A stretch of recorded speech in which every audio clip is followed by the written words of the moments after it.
Hello everyone, thanks for coming outside with me today. Today I would like to address the topic of when you get your bow shooting perfectly, it's lights out, it's exactly the way you want it. Pick up a pad of paper and a pen or pencil and write all the measurements down that you can. What I mean by that is take a measuring tape and measure a whole bunch of specs of the bow, because this bow is shooting exactly the way you want it. It's set up perfectly for you.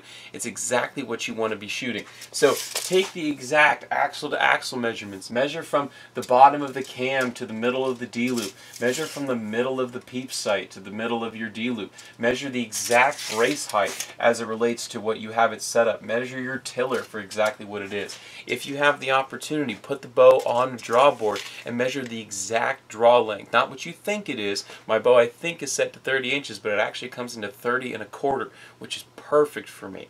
I know exactly what my bow peaks at right now. I have it perfectly tuned and set up at 54 pounds. So take all those measurements, then get a pencil and a pen, pad of paper, and write them all down. Write down the date. Write down, if you don't set up your own equipment, who set up your equipment, where exactly was it at, what time of day, what time of year. Were you hunting during that time? Were you using this bow for an indoor setup, an outdoor setup? What arrows were you tuning it with? There isn't a bad measurement that you can write down. It's all good data to have and collect. I have pages and pages from past bows that I've even sold, that have been able to help me and get a reference point. I know that my draw length really sits perfectly at 30 1/4 inches, and I've had bows that at 30 inches have come in at 29 3/4, and that's a ½ inch too short, and I feel way uncomfortable. They don't shoot right for me, and I have to make the appropriate adjustments to get that bow shooting perfectly for me. If I hadn't taken down those measurements in the past, I wouldn't be able to know that now. So if your bow is shooting uncomfortably for you, just do the reverse.